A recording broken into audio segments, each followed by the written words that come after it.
Good morning, good afternoon, good evening, Zulagans, Zulagines, and those who don't identify as such.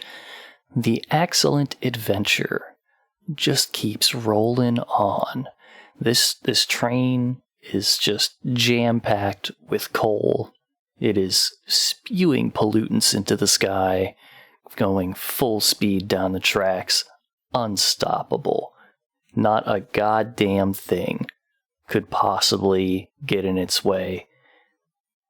Maybe something, like a cow wouldn't stop it, but like a moose. I think a moose would stop it. They're pretty fucking tough.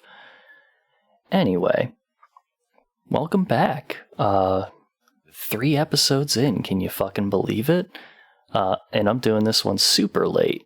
Like by the time you're hearing this, it'll probably be like a half hour after now that I uploaded it.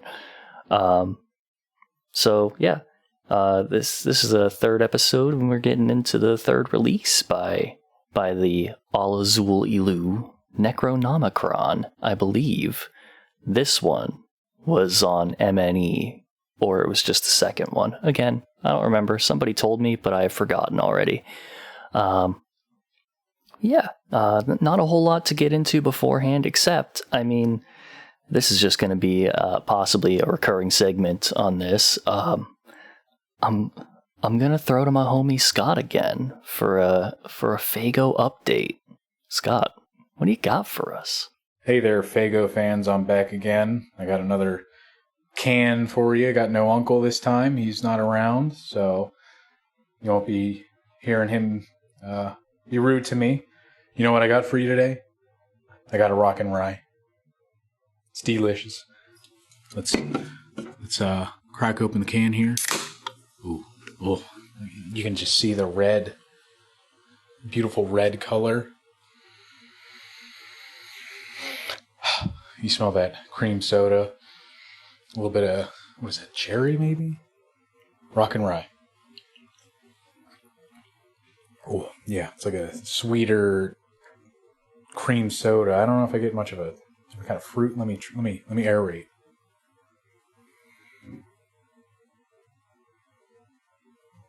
I don't know. It's good though. Rockin' rye. Drink it. What a guy. All right. With all that, I feel like there's really nothing left to do but to just dive right into this. This is probably going to be a pretty short episode because there's it's a short album in general. About 22 minutes long. It's in, it's out. And that's what we got. I guess I should mention that this is based, the album's concept is loosely based on The Evil Dead. Now, I had not actually seen The Evil Dead, the 1st or 2nd one, just because as a kid, and through most of my time growing up, the only one that I ever really had the opportunity to see was Army of Darkness, because it was on TV all the time.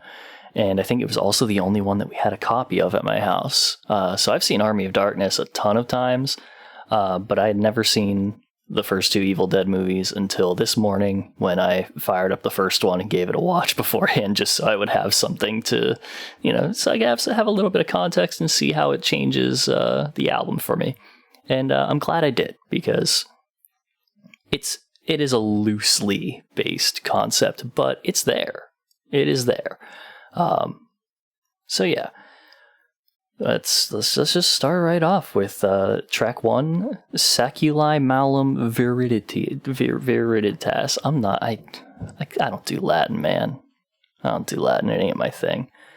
But we have a little intro track here. Mike's very pleased with this track, I'm sure, because it's its own track. It's separate from all of the other ones.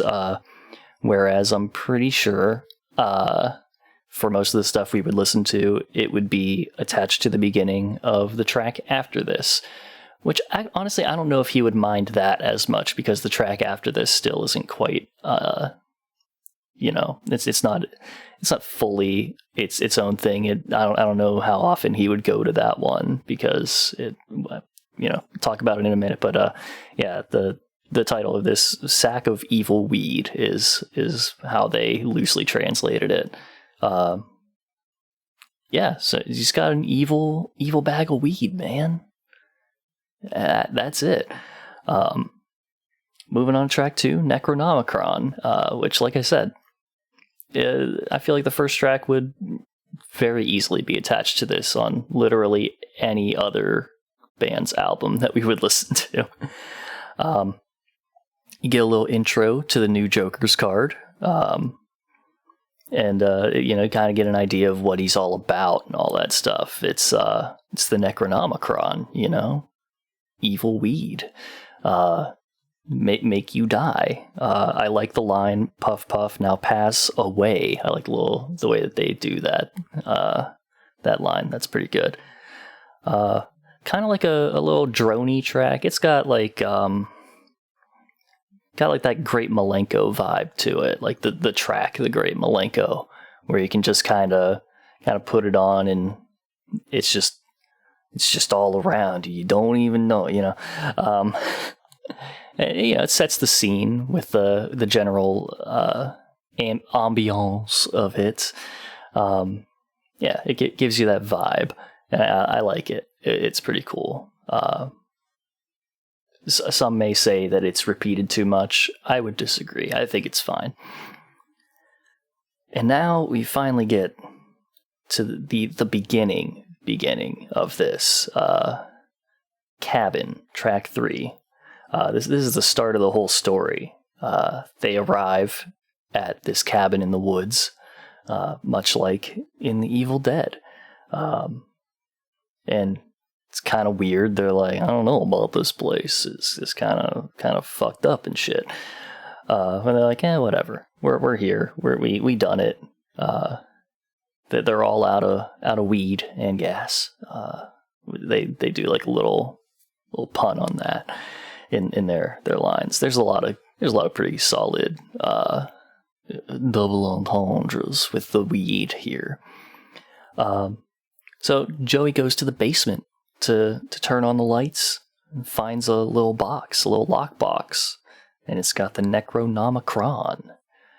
And Billy Obey, he wants to smoke it, like straight up. He's in for some smoking. Joey is also in until they start cutting it up, and it's screaming like, "Hey, cut it out! What are you doing?" And he's like, "I think this weed's alive, and I don't think we should smoke it, Billy." And Billy's just like, fuck it, I'm gonna smoke this shit. And the weed's like, "Just stop stabbing me.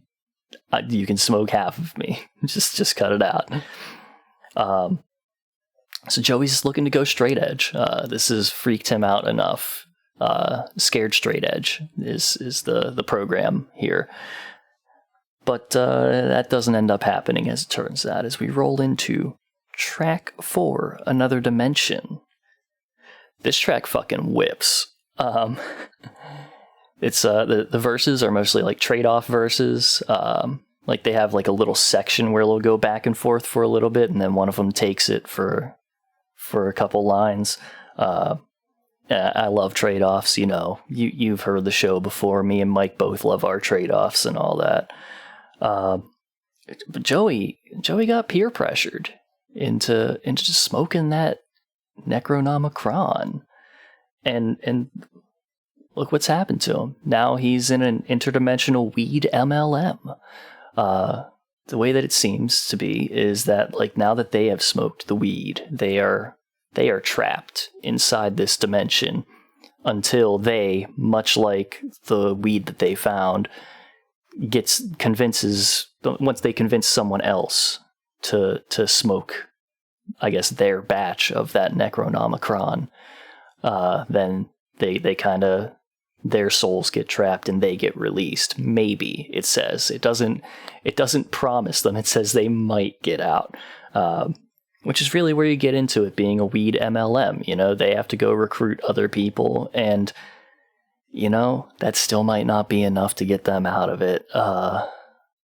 One way or another, even if they do get out, someone's losing at the end of this, and someone's left holding the bag. It's rough. But no, Another Dimension's really good. I really like just the flow in this, and the beat is cool. They always have good beats. This one in particular has a a sound in it. It's like a DJ scratch. I don't know like what particular type of scratch it is, but it's one that I've heard a lot. It's like mostly what it sparks in my brain is I remember it being like a Tony Hawk sound, I think. I just can't remember which one in particular. Like it may have been like a gap sound or something like that. I think it was a gap sound. And it just, I feel like I was hearing it a lot through this track, and that's cool as shit. There's a lot of scratching going on in it, and love some good scratching. So yeah, moving on to Coffin in My Casket, which is also a pretty solid pun. I didn't think about it until just now, but I think that's probably a pun, and it's really good. Got a really good hook on this one again. I love that. Except on Genius, I believe the first line that they say, they have it, the last word as casket, which they end the entire hook with. I believe it's gaspin, as in gaspin for breath. So somebody go take care of that, because I'm not going to. I'm not making a Genius account for this. At the end of Joe Black's verse, he says, lighter sound explosion. Like he just says it, which is a very Velocipaster move, like with the insert VFX here scene, which is a classic. If you haven't seen, y'all, go watch Velocipaster if you have not seen it. Also, go watch The Evil Dead. It was good. But definitely go watch Velocipaster. It is a very fun movie. Get some friends together, have a good time. I guess Joey's joining Dare.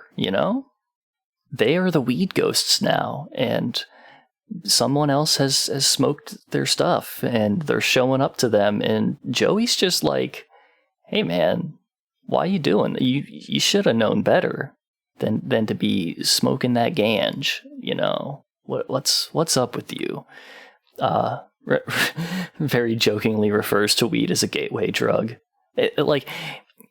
He does a lot of really good lines where he manages to like almost rhyme the same things. Like he does it in a very interesting way, and I like it. He's got some good, just I don't know. He has a good sense for how he crafts verses. In some ways, there are other times where I feel like he's like, I don't know, he just has like a weird thing that he does, or like he just chooses an odd moment to do something. But he definitely has some really good fundamentals that I like. And whenever he does like one of those cool ideas, I think he usually does it very well. Yeah, Coffin in My Casket. It's good. They are the weed ghosts, and they are taking people over, maybe something like that, trapping other people in the place. Cool shit. That's gonna take us on to Necronomichron. It's a skit, It's a little ad break thing. It's fun, It's all right. I do like the phrase "massive crowd of 15." Good joke. I like the goofs on that. But yeah, it's a thing. It's a little goofy ad break thing. It's fine. That takes us to Brimstoned. They're coming down off the high now, and maybe none of the other stuff was real at all. Who can say? This one's got another sick hook. I really like the "what goes up must come down" thing. It's just good overall theming, and it just sounds really fucking cool. Billy Obey on these hooks, he really goes for it, and I appreciate that, because he's good. He's fucking good. There wasn't a lot in this that I really took note of besides that. Like I said, that it's them talking about coming back down off the high and all that stuff, and it's an interesting track in that way, but there's not a whole lot in the verses that caught me, except for this is one of those Joe Black moments where he kind of drops the same line twice, where he's the missing my body line, where the first time he says it as if like, you know, he's missing it like he wants it back, and the second time missing his body as in like no, like I ain't got one. Which those are like the same thing but different, you know what I mean? Missing it like he yearns for it, and then missing it like he doesn't have it, which they go together, but they're still like separate meanings in what he's saying. You understand, you know what I'm saying. It's just there's no one here to say, yeah, I get you and I understand. So I feel like I have to keep explaining it, because to me, you're sitting there listening to me and just giving me this blank stare, saying nothing. So I'm not sure if you're getting it or not. How am I supposed to fucking tell if you're getting it or not? Because you're not answering me. But I think you got it. Alright, so let's move on to not the final track, but it's a bonus track actually. Brimstone was kind of like the end of the story tracks. You know, they get out and the voice of the Necronomichron is like, you made it, I guess, bye. It was just like that.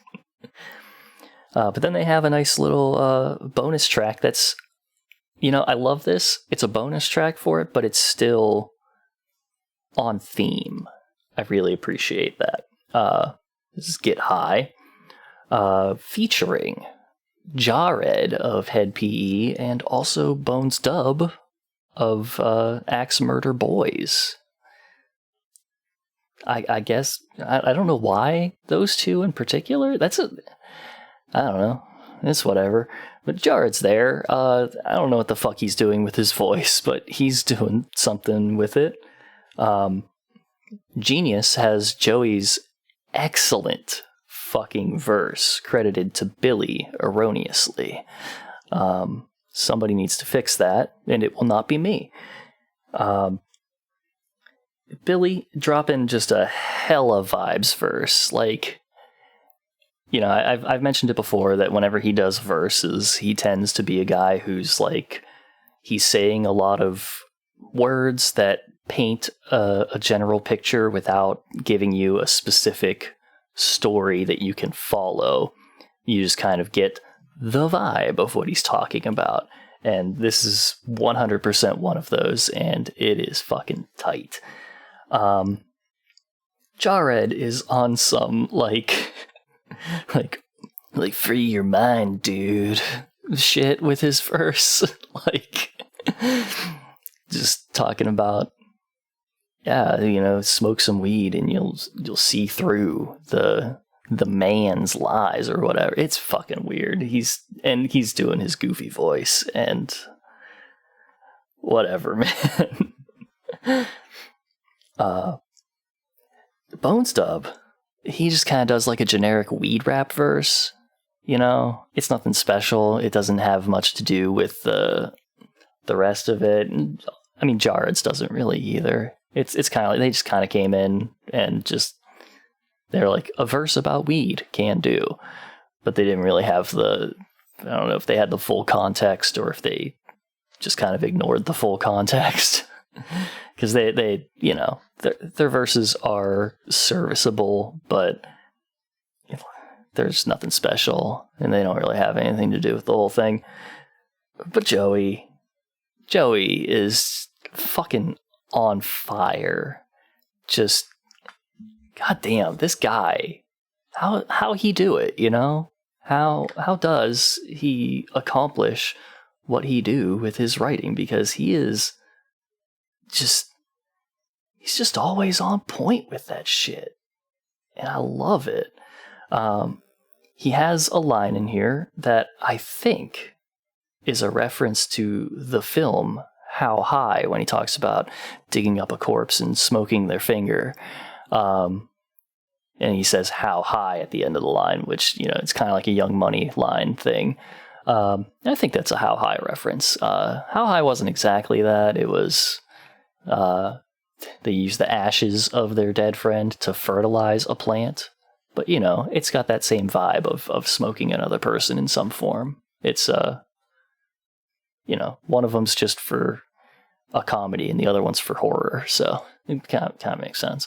But yeah, the man's just so fucking good. He's just going, like, just telling you, just, he's half vibing it and half storytelling it.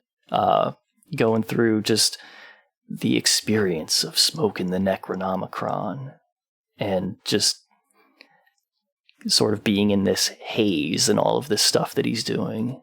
And man, it's wild. He also makes a lot of references that I don't have full context for, and I have no idea. But you know, they're in there. It's something. But I just really like it. Also, again, the flows and stuff. The hook on this is, if Genius is correct, and man, those Genius guys are slacking. Jarhead and Bones Dub, it's a solid hook. You know, it's kind of got that vibe of like the, you know, if we're gonna put it in the context of the overall theme of this album, it's kind of like the enticing voice of the Necronomichron asking you to come get high with the ghosts within it. Which I guess in this case, Jarhead and Bones Dub are the victims that were claimed by Billy and Joey to escape and survive their Necronomichron experience. So now they're in there. So, you know, whenever I listen to the second one next week or in 2 weeks, if that's the next one up and if they didn't have anything in between them, I'm assuming that it's just going to be a Jarhead and Bones Dub project. So if I hear Billy Obey and Joey Black's voice even one time, I'm going to turn it off and snap my copy in half and stop this show and never come back again. So I really hope that's what it is. Moving on to the last track, Necronomichron. We got another little skit track. It's a goofy little outro skit. I liked it. I liked the what was it, turning your bully on the playground into a bloodstain of some sort. I can't remember the exact wording of it. I didn't write it down, but you know, you can go listen to it. It's a 1 minute track. Yes, you can take to school and turn your bully into a schoolyard bloodstain. That's what it was. It's just a great line. Every box comes with a page from the Necronomicon. Great times. Yeah, it's fun. I like that it's a much shorter one for the end. I really appreciate that. You know, at the end of an album, if you're going to put like a skit or something, I appreciate whenever it's just like a quick thing, depending on like, you know, what you're doing and stuff. There have been some. If it's like a skit, I kind of want it to just kind of be in and out, you know, nice quick little thing to wrap it up. But there is like, to just go off script here, we've covered it on this show before. In fact, well, we covered a different one, the original Black Materia album by Mega Ran. After the last track ended with like sort of a documentary storytelling thing where he's just kind of talking about his experience and how he ended up doing this project in the first place, which was really cool. That kind of thing is different. But yeah, skits, I'm glad they keep it short. Thank you, Alla Xul Elu. I really appreciate that. We'll see how you do in the future. But yeah, that was Necronomichron. You know, this was a nice listen. It was very short, nice and easy to get through, and like it's got some good tracks on it. We got some of that good A.X.E storytelling. You know, we talk about it on our show all the time. AXE story. And yeah, I had a good time with it. Again, whenever these guys, they are very good at what they do, and whenever they're really good, and they have some really good moments in this one. It's just a nice little ride through a weed-based version of Evil Dead. So, if you like that, go give it a listen. I had a good time with this. It's not going to take up too much of your time, so it's not like a big ask to go and give it a listen. So yeah, that was Necronomichron. I don't have anything else really. Oh, you know what? I did have one thing that I was going to bring up. So I watched Evil Dead today, but I watched a different movie very recently called Talk to Me, and everyone should go watch it. It was just released this year, and it was fucking excellent. If you're a horror movie person, I highly recommend that. I told Blade, who also Blade mentioned that there was their favorite Joe Black line is in this. I believe it was a Joe Black line, and I don't know what it is. So I'll find out at some point after they hear this, and they'll be like, "It was this, obviously," and I'll be like, "Oh, okay, that's a bad line." No, we'll see. But yeah, no.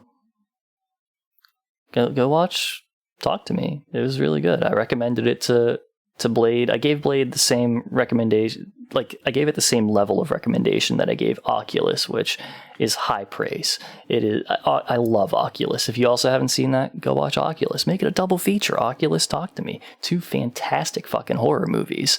Yeah, it's just cool shit.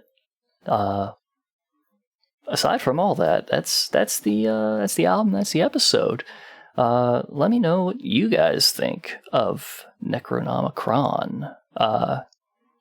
I know I probably didn't get into stuff as much on this episode. I feel like I really flew through these, but also it's a shorter album than usual, so I mean that could be part of it as well. But what are your favorite lines and stuff? What really strikes you in this? What'd you think of the very weird cameos of Jarred and Bones Dub on the last song? What's up with that? What are your favorites? What do you not care about as much? How do you like them skits? All that stuff. Tell me about that. Through one of the various contact methods that you have.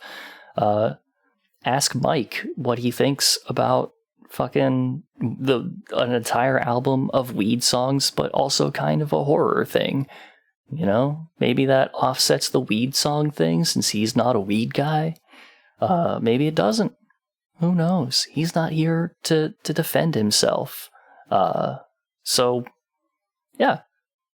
Hit me up at Schmeev on basically everything. Mostly Twitter is where you're going to find me, but I don't even go on there anymore. If you want to actually contact me and be able to say something, the Discord is your best bet. The UPC Discord, Underground Podcast Community, baby. We be hanging out there all day, every day, well, most of the time. And you can chat there, hang out in the little episode chat room things and talk about the episodes and be like, hey, you're wrong, everything sucks. I'll be like, okay, whatever, I don't give a fuck. And we'll have fun, so come join the Discord. Hit us up on any of the social medias, Juggalo Judgment, wherever you want to do that. The Instagram is Juggalo Judgment. So is the Facebook and the Twitter. And also juggalojudgment@gmail.com if you want to send us an email.